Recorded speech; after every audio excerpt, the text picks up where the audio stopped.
मैंने बहुत तरीके अच्छा चीज के पूरा करो। पीकी तिवारी भाई बहुत आगे की चीज को बना देने वाले अति सुंदर दिल गल बनिए को पगले।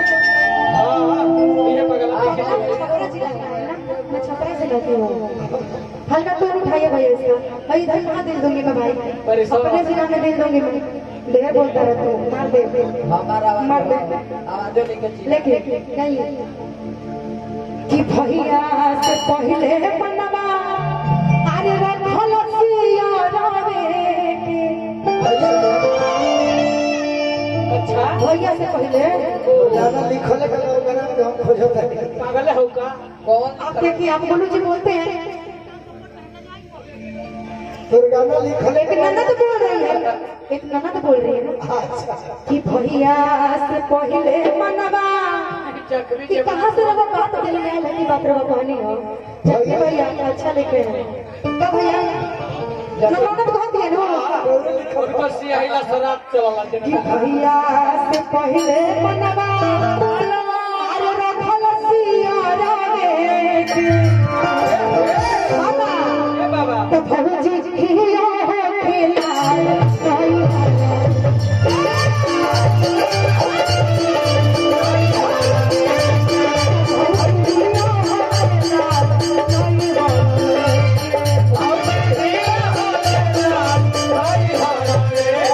भैया से पहले बनवा रखल सिया रवे के।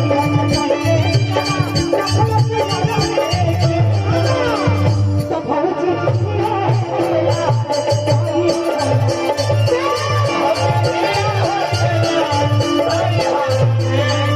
तो गोरी आलूआ के संगे परोला बेचे।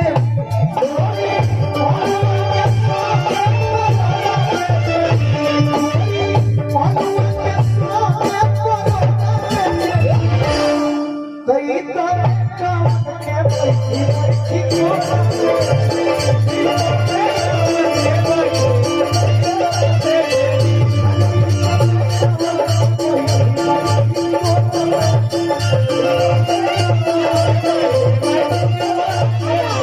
ये गोलू दी भैले बहाले कैसा टिकोड़ा पापा जान बाजी बिना साले।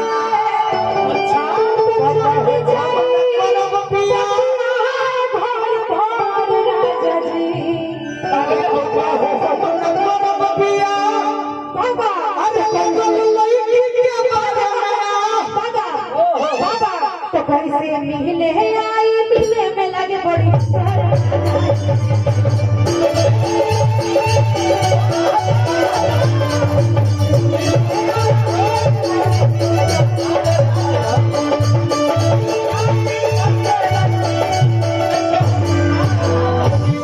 मेल भोजपुरी म्यूजिक से गाना होता जब भाई गाने बड़े जवाब सुने की इच्छा रखता हाँ जी कि पापा हो हम न करब पिया अरे लगल लड़की के बारे में खबर खुफिया एगो अरे दिले बा ओही जवे से कोई बिया अरे फसल बिया उ जवे से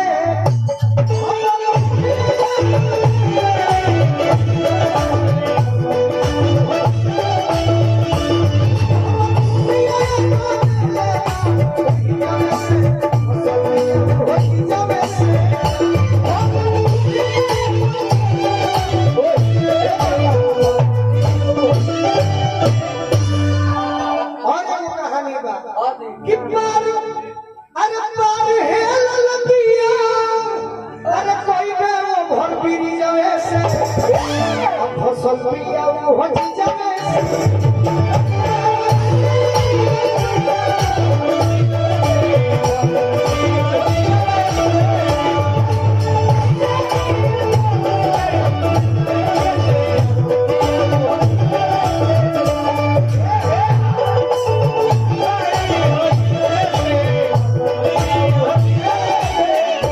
एगो और कहानी बा हाँ कि खेला खेला ले बारे अच्छा अरे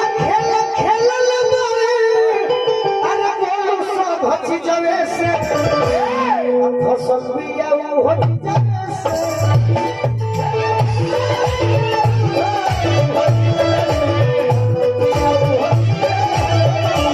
मन मोट वालो धागा मारत रहो काहे हमसे मोटे ये है ना ए जया करे फकीर रे हमसे मोटे आप हैं आप जहाँ तहाँ अरे और जहाँ उठाएं। बाबूजी मरद तकोरा तकोरा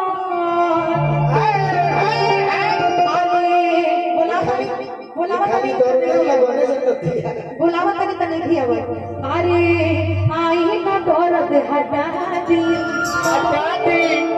ऐसा में संगीत में तारा सामना जी का प्रेम का सुनी अरे बाबूजी मरद तकोरा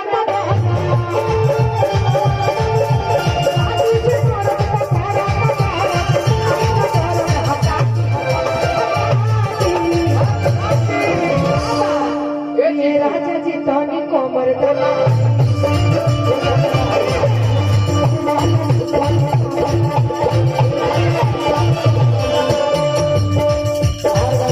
मेरा गाना है आप ये गाओ जो मेरा गाना नहीं है दिन भर जाता